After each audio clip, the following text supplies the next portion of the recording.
Welcome to the Overgivers Anonymous podcast. My name is Angela Mondor, also known as the Geeky Girl. In this podcast, we're going to be talking about some amazing things to help you get over overgiving. Hi, and welcome to this episode of the Overgivers Anonymous podcast. I'm Angela Mondor, also known as the Geeky Girl, and I'm bringing a guest today. I'm super excited. This is Chrissy. We've known each other for a long time and friends. And so it's kind of cool that we get to bring this together now. So let me tell you a little bit about Chrissy. So her 2-decade career as a safety and health professional ignited her passion for psychological safety and emotional intelligence. Oof, do we need that? She is described by her clients as a way shower who meets people and organizations where they are and shares relatable methods to execute them to move forward on their own terms, which is so awesome. She raises consciousness and inspires others to foster curiosity over fear in order to create full spectrum health, success, love, and joy. And I love this next piece that she gave me to say. It's just what she calls well-being for the whole being. I think that is so amazing. I think that in our lives, we're always looking at just this one corner. And I love the fact that you're looking for the whole being. Thank you for joining me today, Chrissy. I appreciate you being here. I'm so excited. We got to do this in person sometime. Yes. Well, and it's silly, right? Because we live in the same city. It's not often that it happens where your entrepreneur friends live in the same city. So yes. We'll have to make that happen. Yes. Yeah. Thank you for having me on.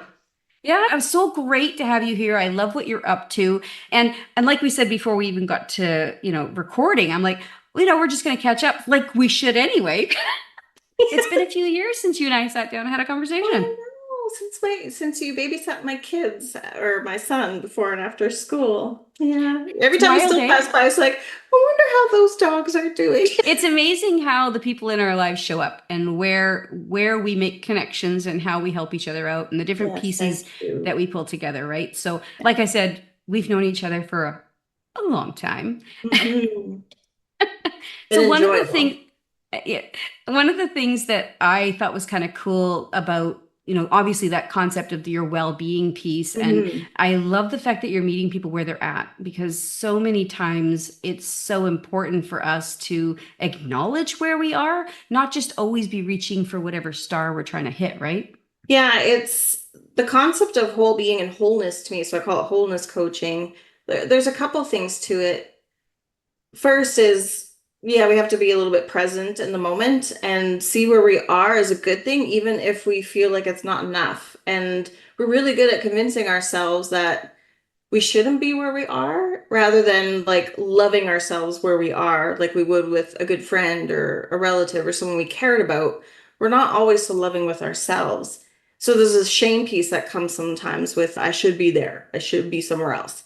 The other piece to the wholeness is that there's a lot of programs out there that sort of tap into that feeling of inadequacy. But on the other side, where it's like, well, if you're not enough or you're too much, so you need to take away pieces of yourself. You got to carve something out of yourself, lose the weight, lose the negative thinking, lose this, lose that. And then maybe you can be enough, but not too much. So this wholeness concept and this whole being is about, no, right now, just as you are, is totally cool and okay. And we need to just start there, because we can't change where we are. This is the only point in time that we can't change the future. We can't change the past. We can only embrace where we are right now. So when it talks about meeting people where they're at, it's really literally that, loving and accepting, okay, this may not be my ideal place to be, but here I am and I'm existing and I'm doing all right? Like with the circumstances I'm in, I'm doing okay. And it really just gives people that compass point to start from. If we can love ourselves now, then we can love ourselves towards wherever it is that we believe we want to go. But if we're not checking in, we may not even be on the right path, right? So 100%. Well, it's interesting you said that, because recently I've had a few of these reels show up in my newsfeed, and it's essentially a woman who's saying, girl, what do you mean they said you're too much? Think about this. If you're too much, then that just means they want less, and you're not less. Fine, and I just think it's so poignant and so perfect for what you just said. Mm-hmm. Yeah, somebody else just wants less.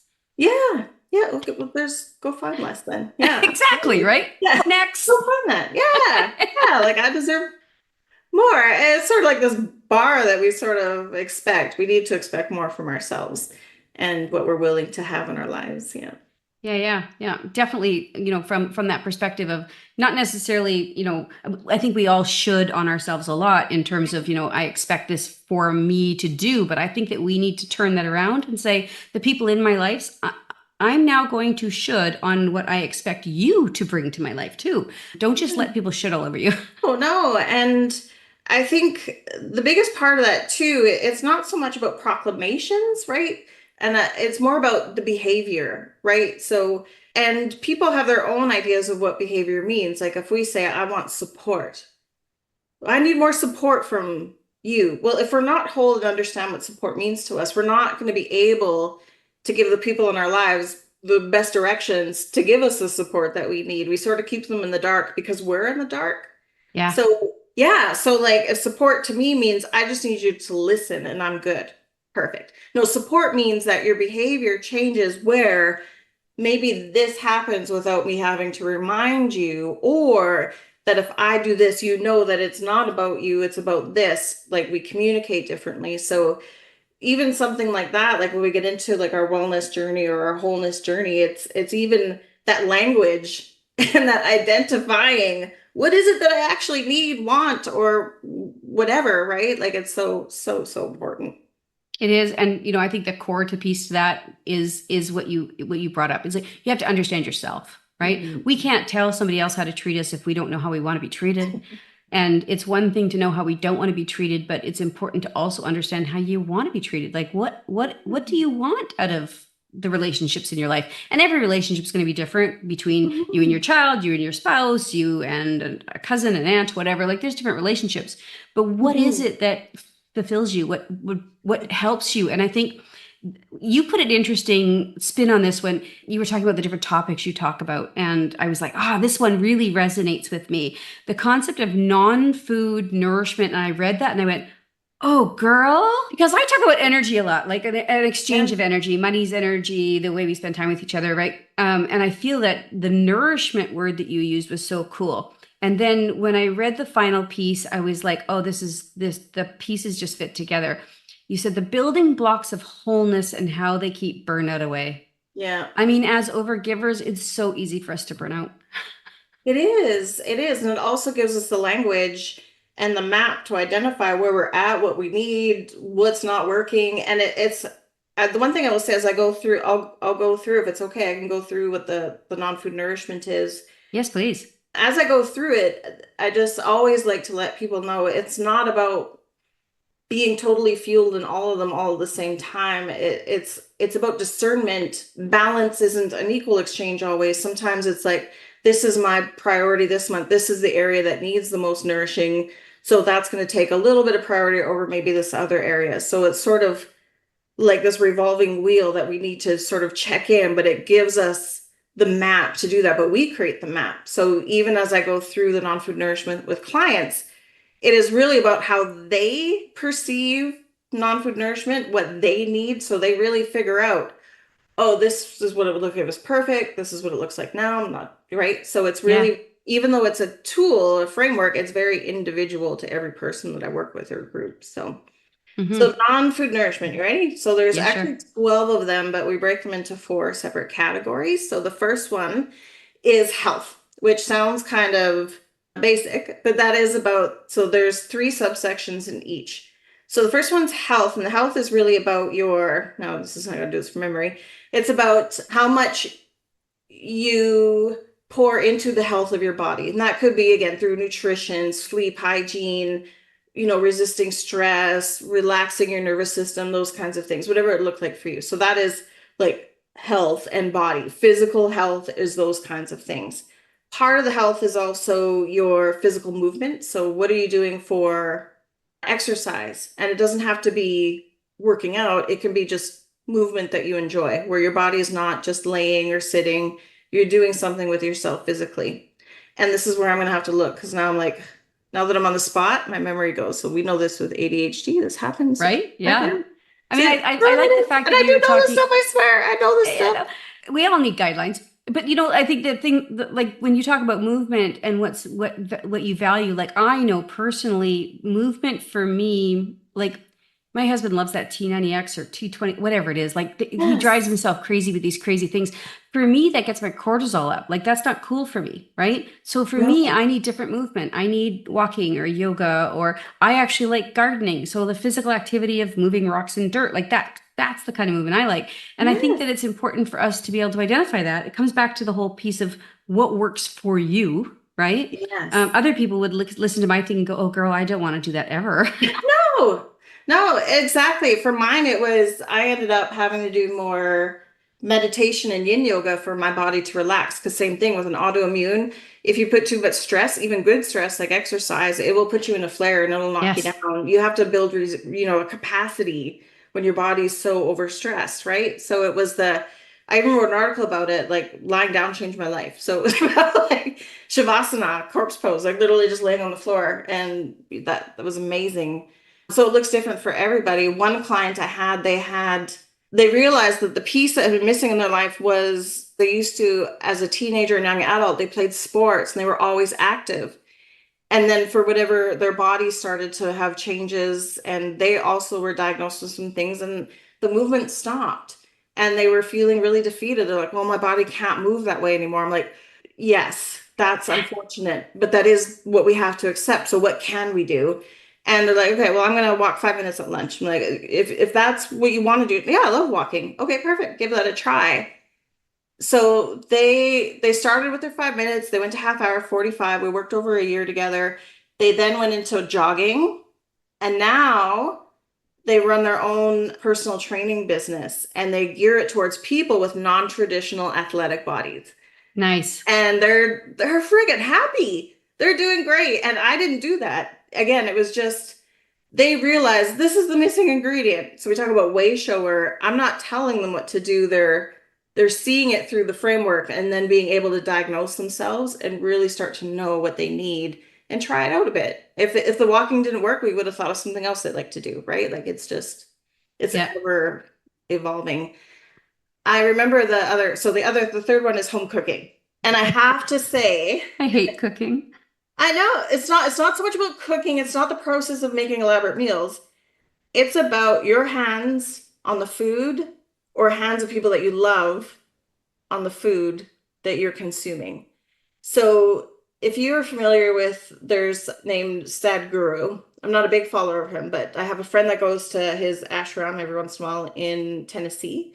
And he talks about the people that prepare the food. And he says, that's the position we hire most carefully for because the energy comes from the hands into the food. My fiance is Turkish, and same thing. There's a saying whenever I cook food, there's a saying in Turkish that means health to your hands. And it's about like, bless your hands for serving me this food. You talked about energy, so you probably get this, that's why the sandwich from your grandma tastes so much better than the sandwich you make, right? Like, or someone else makes, or there's the missing ingredient is love. So it's literally like, so you don't have to do the cooking. You'd be like, Robin, if you really love me, you would make this meal right now because it's going to give me good fuel, right? Like, Right. Yeah. Well, and we do eat a lot at home. yeah. And of course, my kids are adults now, so and they still live here, so we do share cooking. Just because for me, I think that I should say, supper is the worst meal for me because I'm so exhausted by the end of the day, Yeah, and no. that's just because of the way my brain works and what I take on, right? But I can see where you're coming from. Having hands-on food, and when you said that, I was thinking about what I had made myself for lunch, and what came to my mind when I did it was, this is a chore that I have to do because my body needs food and damn it, I have to get it done. And it wasn't, I'm loving myself as I'm cutting up right? Like, it wasn't like I was like, oh, these things are going to nourish me and I'm going to feel good when I do it. And I'm making myself this beautiful platter because those are the things I want to eat. It was like, what the hell do I have to shove in my face to get through the day? But I like what you're saying. And I think that we can all love ourselves more in a lot of different Mhm. ways. Yes. And that is certainly a place where I could use some growth for sure. Yeah. Yeah, you don't have to become a chef or anything, but it would be interesting to see what would happen if you change the language to, wow, this tomato is going to give me some energy, right? Like Yeah. it's amazing even just the difference between, it sounds silly, but going to Tim Hortons for a donut, but making a homemade cookie at home. There's just a difference to it. Even how your body feels, like it feels so like, I don't know, it's there's just a different feeling to it, right? And it doesn't feel as damaging. I don't know. It's hard to explain, right? You're not as like ashamed. You're like, well, I worked hard for that cookie, so I'm gonna eat it now. But it's there's something in the energy that we pass to what we feed ourselves, what we feed our children. Don't worry so much about the content, but just try and find some joy in that process and just Well, know and I that think part of it is even the stories we tell ourselves matter. yes. The words that we say to ourselves, even when they're quiet or silent, really shape who we are physically, emotionally, energetically, in all kinds of different ways. Yes. So when you started talking about it and I started to think about what I was thinking, right? Like, I mean, I had a great I had good food. I had, carrots that were cut. Thankfully, my husband cut a bunch of carrots. I'm like, yay, I didn't have to do that, but then, cutting up the celery that went with it and the apple and, like there was certainly nutritious food on the plate and good things to eat. But when I was doing it, my mind wasn't about loving myself. It was about getting through it. And so I think that's really an interesting way to think about your whole being, right? How can we find other ways to love ourselves? Because you're right when you said earlier, you can't love your future self unless you love your current self. Like you have to love where you are and who you are in order to grow and change to what you want to be. You can't heal with hate. You just can't. Yeah. No, hate is not healing. No. But we think that's going to work. If I'm just a little harder on myself, I will shape up. But it's a lot of trudgery, right? Has never worked for me. It's caused me more trauma in my life than anything. Yeah. And I feel like joy is a little bit of a rebellion. I feel like in this day and age, to actually find a little joy in life is that perfect rebellion. Like, I know you want me to be in the fetal position, crying about life right now, but I'm having a good time over here doing my thing. You go ahead and do the hate parade. I'm going to have joy. Yes, absolutely. And that actually is so little segue into, so the next nourishment is spirit, and joy is one of those components. So it's really about lovingly finding joy, whatever gives you joy in the moments, or whatever. It could be just pausing to appreciate something that you like, right? Like, and it could be doing something that you enjoy, and it doesn't have to be huge. I know in today's economic world, it's not always so easy, maybe, right? Not everybody has the same access to different things, but like if you enjoy a good breeze, well, stick your face out the door once in a while, right? Like if you enjoy the grass, do that. If you enjoy music, it's on YouTube, it's free. Like just take a listen and sing, do the things that you feel most like you. I think that's where joy really comes. You feel most like yourself, you feel free, you feel liberated, you feel right. So it is that gratitude piece, but it's not like, oh, I should be grateful. It's the really like, hey, like once you start looking at things with joy, everything becomes a little more joyful. It's really funny. So I still do some safety contract work, and I do this respirator fit testing for a friend. And he always laughs because he's like, you have these crazy, like, I send you out to do the most boring job in the world, and then you have the most interesting day. And I'm like, that's because I'm joyful and I'm interested. Interested people are interesting. They lead interesting lives. And then everything becomes a possibility. So I'll give you an example, just a stupid example. Sitting in an old folks' home, it's quiet, everybody's whatever, napping, and and I love my grandma's 98. I love it. I love the atmosphere in an old folks' home. And so this lady, this nurse came in, she had her kids, and her daughter was holding something. And I didn't really look at what she was holding. And the lady's like, I hope it's okay. My daughter brought, and I assumed it was food or something. And I was like, yeah, no problem. She goes, no, no, no, no. You need to see this. And she grabs out of her kid's hands a chicken in a diaper. Can I bring a chicken into this room? I'm like, fuck yes, you can. Part of the language, but like, I'm like, as long as I can hold that chicken, you can do whatever you like. And I was in heaven. I'm like, you're such a good babe. I was taking pictures, sending it to my boss. He's like, what the hell? Like, a chicken? You let a chicken in the room? I'm like, yeah, it's not fine. Like, it's fun. Well, I think that it was about 2 or 3 years ago, my word of the year was joy. And the purpose for that word was to find joy. I knew that I was not as joyful as I wanted to be. And so my purpose for that year, whichever year it was to literally find joy in everyday moments. And I learned a lot about myself through that year. I learned that, you know what, sometimes I just need to stand on my back deck, regardless of how cold it is or warm, and let the sun shine on my face. Because Mm-hmm. the warmth from the sun brings me joy. I am a singer. I've always been I love singing. So of course music brings me joy. But I've had times because of what I've learned about myself where I literally go, you know what? I need trees.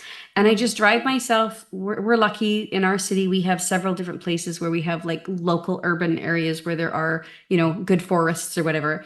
And I trudge through the snow or whatever to get into the trees and just sit in nature because that fills me. That brings me joy. So it doesn't have to cost a lot of money. It just finding those little bits and pieces like, yeah, bring the chicken in. Yeah, it brings me joy. Let's do it. Right.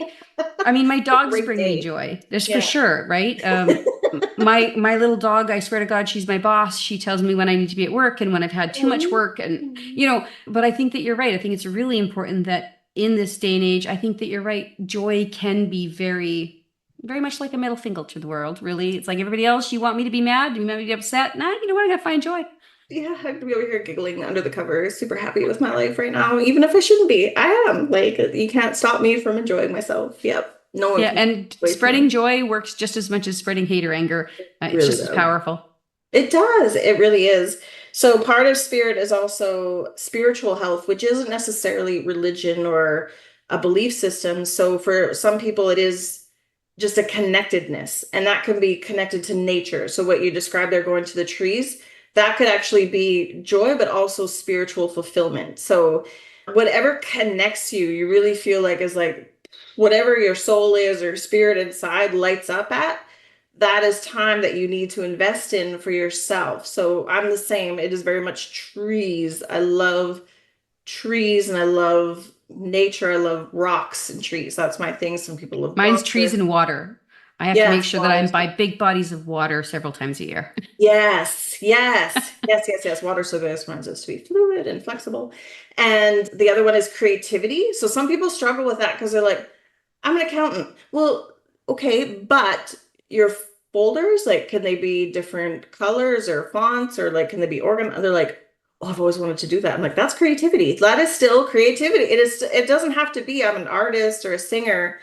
It's just doing something that you uniquely put your stamp on. So whatever that is, you, Even people who are very, because I mean, I was very corporate for yeah. a long time, and even and of course Excel was my thing at the time because of course I'm old and that was the thing. But even thinking differently and thinking outside the box and being creative in the way you solve a problem is still creativity, even though it's not creative in terms of colors or music or movement or whatever.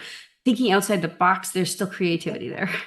That's absolutely right. Absolutely. It is critical thinking. Is it innovation? Is it Yes. idea brainstorming? Is it listening to people that are different than us, right? It's just exposing ourselves to things that are new and also putting our mark on the world of things that are uniquely us too.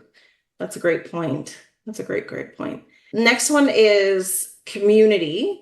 So, and it's funny because the first piece of community is actually home environment, which you're like, oh, I'm home alone or just my family, but it is because community is really just a word that means what you interact with outside of your body. So that even means the environments that we're in.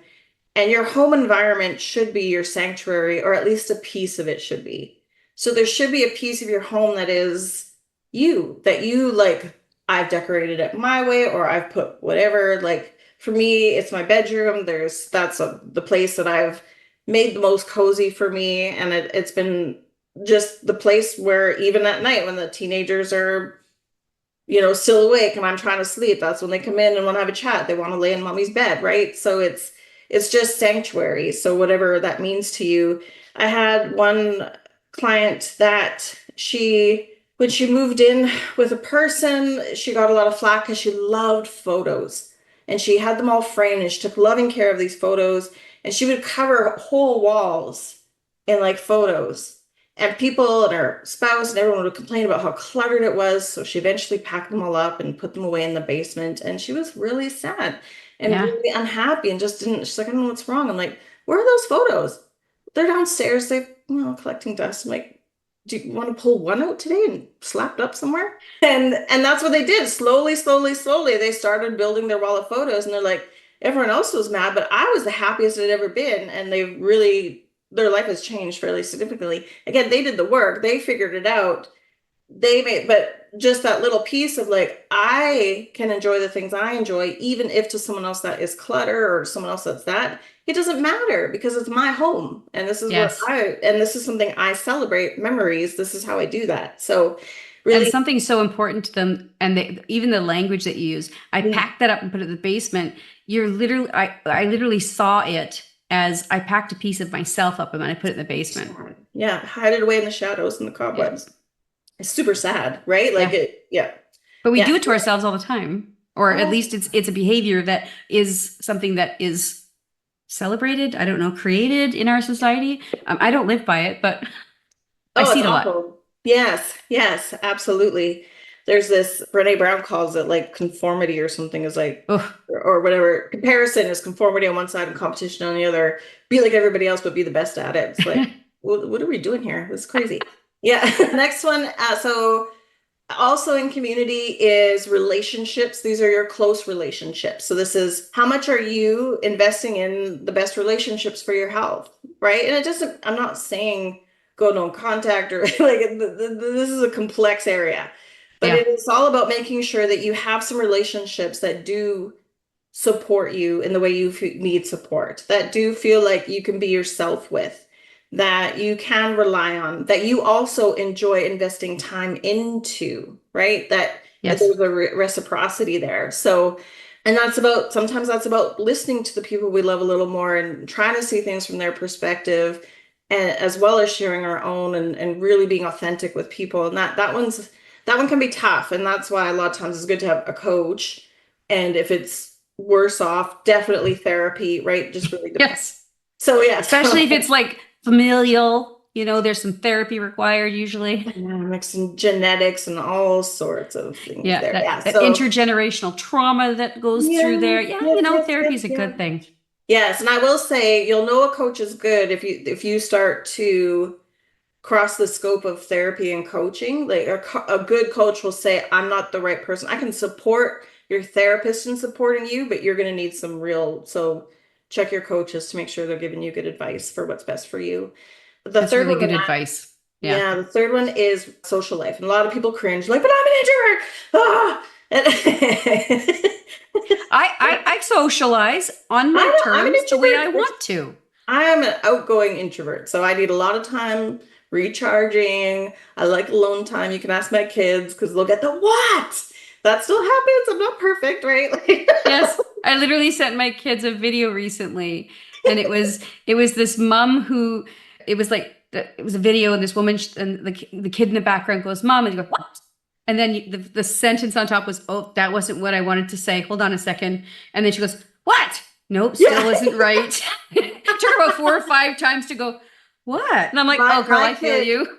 my kid sent me one just the other day of a mom working at a desk in the house, like at a home office, and the teenager walks up and is like, "Mom, mom, mom," and the mom puts her hand up, like, "Get out of the way."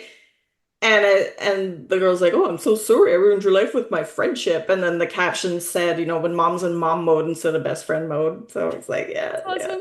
yeah, super funny. Yeah. So social life is really just again putting yourself in environments outside your house. So it doesn't you don't have to actually be in relationship with the people that you're around. You just need to be out doing something off away from where you usually do things and hopefully around people other than yourself. So if you make friends, great. So after I got divorced a number of years ago, I really struggled with this. I had a lot of shame, a lot of psycho stuff I was going through about how I perceived myself. It was a lot. So the idea of being even perceived by other people was really painful. But I was getting really lonely and I had been, not tending to relationships that were important. And I just was like, I gotta start liking myself.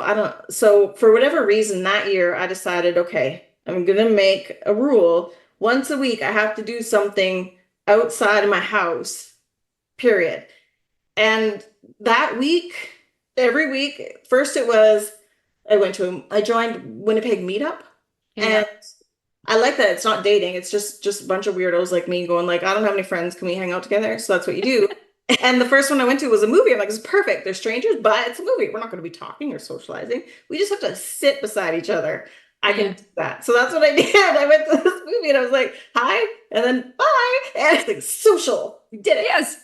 Well, even if you have something like, so this year, one of the things that I've been doing is pottery. I just have this interior, like, I really want to spin pottery on a wheel, and this is what I want to do.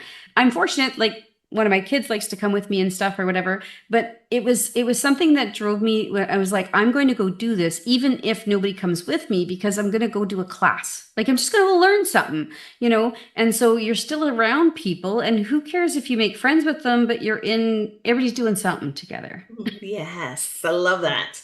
Yes. So, and again, if you don't have money, going to the forest, there's other people in the park. Like, you'll see people, you're okay. Like, I've gone, even, like taking myself out for, I'm trying to think of different things I did. I joined. Well, even if you're stressed about it, don't get your groceries delivered. Just go get your own groceries. You're in the grocery store with humans, right? Yeah. Yes. You'll save yourself some money, but it might be a little stressful, but that's okay. Yes, you can do it. You can do it. Yes. So that was social life. And then it ended up being concerts, and I ended up volunteering, and then I ended up meeting a whole bunch of new friends that I'm still very good friends with. I started dating again that year, which didn't work out so good at that time, but it did lead to other experiences. And I saw bands I had always wanted to see. Like, I just kept opening up possibilities to be like, I don't need to accept that this life is me sitting on my couch feeling sorry for myself all the time. And I used to be if you're sitting on your couch, so you feel sorry for, I'm just saying for me, that was what was going on. Right.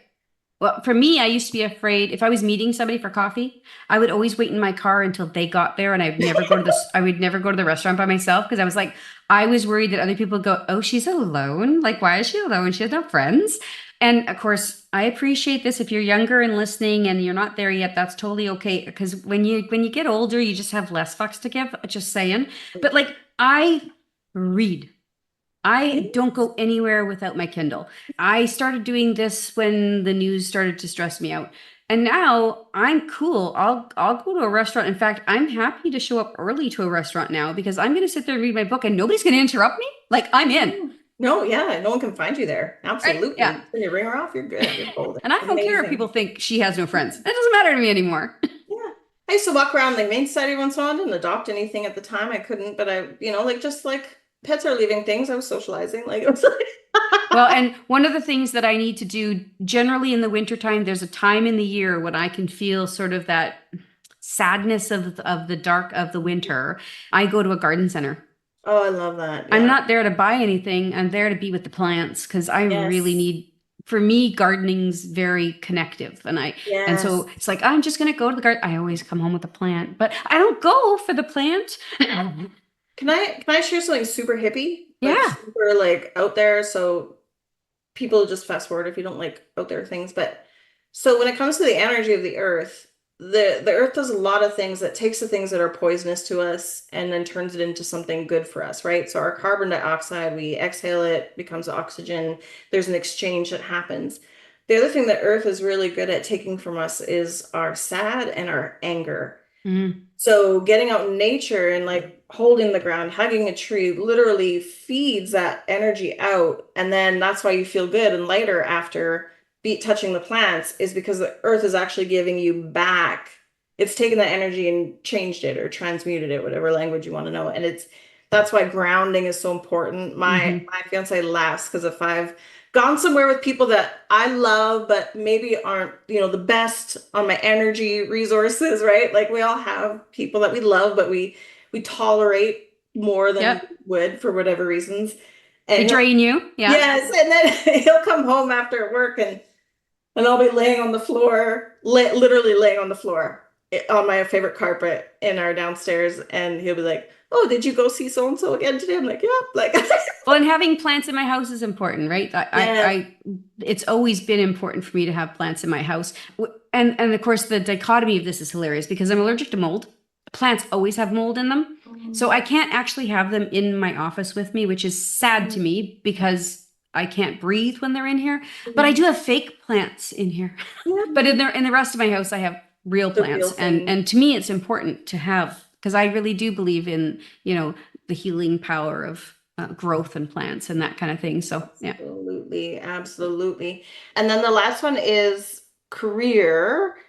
And it doesn't necessarily mean a traditional career. It may not mean job. So when we talk about career, like the three subcategories, one is career, which is what do you do for your purpose? So it can be whatever it is that is your activity, that is your action, that is your drive, whatever that is for, whether you're volunteer, whether you knit, crochet, like these things that you do specifically that you're like, this is what I do, this is what I contribute, this is how I earn the roof over my head, like this is right. So it's your purpose, whatever that is. Then there's the education, which isn't necessarily go back to school. It can be exactly what you said about reading and micro learning. So that's what I tell people, like social media is devastating, like micro learn.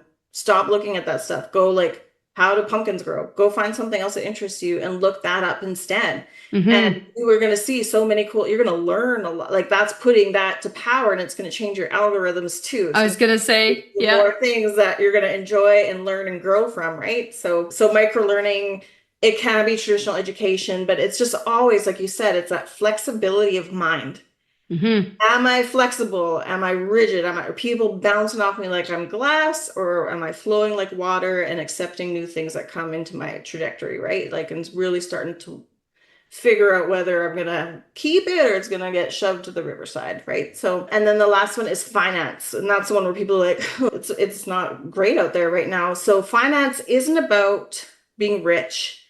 Finance is about putting your money, or being able to use the money that's available to you to live your life, or at least put it towards the life you want to be living, or the behaviors that you want to be contributing to, right? So it's really about aligning the money with the choices that you make.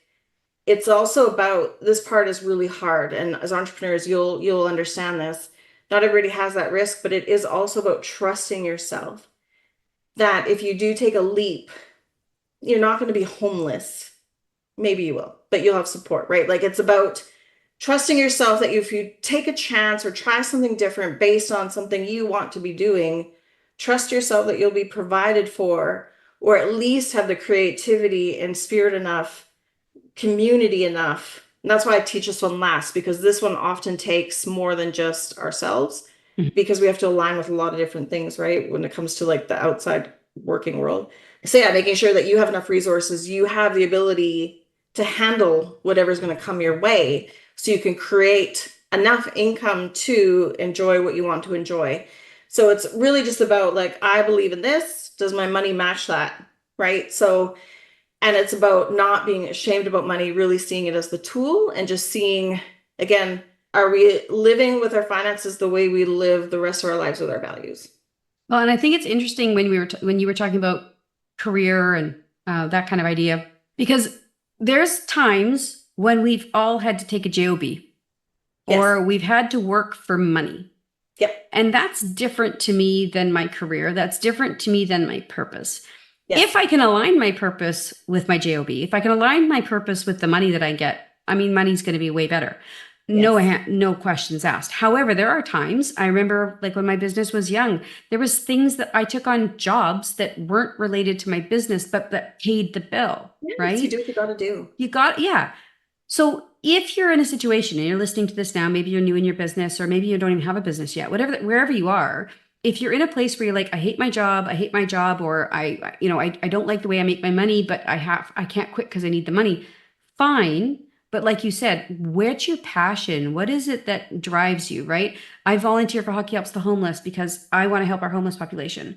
We have a Halloween display that we do every year where, yes, we collect non-perishable food items for a local charity that helps children. These are things that I'm passionate about. I'm grateful and lucky. Not lucky. I mean, I've worked hard for it. You worked hard. I am passionate about helping neurodivergent humans run their businesses so that they're not overwhelmed, so that they are not drained and, burning out and losing all their resources. I want to help them find joy and love in their businesses. And I'm grateful that my passion for that aligns with my business, and I'm in that place now. Yes. Wherever you are, find those things and do them. Like you said, if you love crocheting, or if you love volunteering, whatever, eke out times in your life when you can put those pieces in around the things you have to do for money. And then slowly you can change it over. Yes. Yes. Well, even then, sometimes when people put things into place and they're sort of like feeding themselves well with, their nourishment, they find that maybe their job isn't as actually dire as they thought, but because they were so unhappy, the symptom looked like it was the job, but it was actually something else they were struggling with, and that was the trigger, not the cause. So it's really interesting to see where you land once you start feeding yourself and the real you starts to remember who it is, and you trust your intuition, and you're kind of like, oh, remember a year ago? I thought that was like the end of the world. And really, because your capacity, your healing is the ability to handle things you couldn't handle before. And that's right. So even if you get to the place where you're working towards something, it doesn't mean at the end of the day you have to quit that job or end that relationship or change. But you'll be in a better position to see what you actually want by that point, right? Right. You get to choose then. You always get to choose. You can always go back and choose something else. Like there's this life is a choose your own adventure. Yes, that's awesome. Yes. I am so grateful that you were here today. I know we covered a whole lot, and I know, yes, and I hope you stuck around, everybody, to hear this because it's so brilliant. And I think that, there were so many nuggets for people to take away today. So I appreciate you being here so much. Thank you so much for being here. Thank you. I love you. I'm so excited we got to spend time together. So thank you for letting me come on. Me too. Time is my love language. I love spending time with you. It's all good. So what I want you to do is tell everybody about your podcast and where they can find you online. Of course, we'll have all this in the show notes for you, so it'll all be down below. You can just listen to what Chrissy has to say, and then you can click on our links in the show notes. But please tell them all about that. Yeah, perfect. So my website is risethrive.ca. That's usually the best place to find me. You can find me on Instagram, pretty easy, Rise and Thrive Canada, super easy. We'll put it in the show notes. I do also have a new Substack, and my podcast is called The Flare Up Show. I started it many years ago when I was first sort of battling through the autoimmune. So it was a play on words, like an autoimmune flare. So it was about flaring up, failing forwards, because I learned a lot about what I needed and how to feed my body well as I was going through some of those things, lovingly take care of myself through that process, which was amazing. So so people that come on that show are telling stories of resilience or ways that they've helped other people grow their resilience. So that's what that is. I'm in the process of launching a new podcast, which is called Baby Legs, which is about how even as adults, we're still learning, and it's okay to do things terribly at first. It's okay to suck at doing stuff that we've never done before in order to get better. Just like a baby waddles, falls on its butt, falls down. We don't yell at it to stay down or make a fool of itself. We get it to get back up, baby, try again. We need to do that with ourselves. So Baby Legs is that new podcast, and that's what the Flare Up Show will turn into. So with individuals, you can find all the services on my website. My main program is Realign, Realive, where we go through all the nourishment. We really work out a plan for you, and it is at least a 6-month process usually. Transformation takes time and it takes support. So it's about helping you learn what it is that you want to put into place, and then helping you make those tiny shifts that they become permanent changes and they're actually what you want in the end. So that's why it's a longer process. And then I work with corporates as well. So because of my psychological safety. So I work with organizations who are like hemorrhaging their profits through ineffective team communication dynamics, like drama, miscommunications, conflict, that kind of stuff. Or they're just not real excited to be there. So they're sick of seeing those teams sort of struggle and waste time. So the Circle of Safety workshops is what helps people learn the skills to do conflict, because we don't want to get rid of conflict. Conflict creates innovation. It just has to be done respectfully. So I help teams work through exactly their pain points. We workshop it, we work at it, we coach through it in real life as we go along. And that's the Circle of Safety for businesses. So that's a lot. Sorry. That's all good. That's all good. Thank you so much. And like I said, we'll have that in the show notes. So if you're listening and you're like, oh, I didn't catch that, what'd she call that thing? It's going to be in the show notes. You can just go over there and click on it. Thank you so much for being here today. I really appreciate you. My pleasure. Thank you. Hope you have a fantastic day. We'll talk to you next week. Thank you so much for listening to the Overgivers Anonymous podcast. Your support means the world to me. You can find show notes for this episode and other goodies at overgiversanonymous.ca. And if you enjoyed this episode or you enjoyed the podcast in general, why not join us in the Overgivers Anonymous Facebook group, where you can connect with overgivers from all over the world. Head on over to geekygirl.ca/group.